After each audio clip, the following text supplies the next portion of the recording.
Good evening.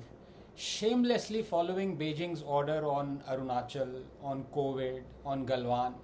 Honestly, the only redeeming feature of this propaganda factory called NewsClick was that this trash was digital and that no trees were cut to print it, or quite honestly, I wouldn't even have wrapped my Ram laddus in it for fear of all that toxicity bleeding onto them. To paraphrase Kennedy, ask not how these journalists became frauds, ask how these frauds became journalists. The NewsClick and all such assorted Chinese and leftist funded media outlets are methane spewing landfills of lies, fraud, and selectivity, employing the dregs of the society, unemployables, urban Naxal and Bourbon Naxal academics, Nepo dynasty doormats, and ISI stooges. But if there is one thing one has learned over the years, it is that you cannot cure these propagandists. They are like the Rakt Beej. Their every drop of blood spawns more of the same. They survive only because geriatric jellyfishes hobbling around in Zimmer frames 1,000 miles away and also in China and dreaming of a rose-tinted revolutions throw some pennies in their piss pot. Question is this the only such mental asylum in India spewing venom? The answer is an emphatic no. There are dozens of such outlets. Has Modi banned them or thrown them all in jail?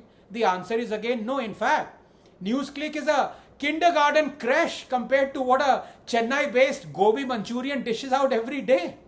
Please understand, from the fake church attack to Justice Loya to Rafale to selective lynchings to Ayodhya judgment to hijab, they have been exposed every time, but every single time they brazen it out in the garb of being virulently anti-Modi. They are anti-national, anti-progress, anti-human rights and anti-everything. Their stand on farm bills, CAA and 370 has proven this. And as far as revelations that their funding comes from China, you just have to analyze their coverage of two news stories that have heavily involved China in the last 3 years. Galwan and COVID. These dragon-loving Chipkalis were so unbelievably pro-China and anti-India on both these stories that it beggars belief how they could think they'd pull it off. When every sensible person, including our armed forces, were telling the truth about China's criminality in Galwan, these Mao lovers were openly siding with China. Their so-called expert defense analysts were tight-lipped when China occupied 640 square kilometers of eastern Ladakh during the UPA, a fact reiterated by UPA's own foreign secretary. They were tight-lipped when China managed to make 600 incursions into the Indian side between 2010 and 2013, including in 2013 when the Chinese entered 28 kilometers deep into our territory at Depsang, including on June 17, 2013 when the Chinese transgressed deep into Chumar, an incursion the UPA did not disclose for 3 weeks for fear of public anger. They remained silent even as our trade deficit with China, that was $1.5 billion in 2004, climbed to $37 billion by 2014.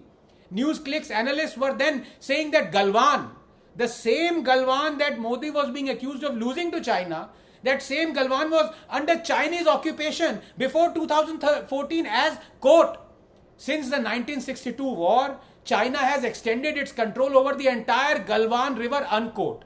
They were reiterating the fact that the McMahon line and the LAC, unlike the LOC, remains undefined at most places and is categorized under differing perception. That even the status quo is disputed by both sides, and so these transgressions are historical. But in 2020, they flipped faster than a gymnast, and when the entire world was blaming China for the COVID catastrophe, these dunderheads were totally silent about how China's criminal law and lying about India's COVID deaths and vaccines. Trust me, all their Modi hate and irrational anti-India analysis works actually in Modi's favor, because irrational criticism of his policies allows him to shift the focus away from rational criticism of his policies.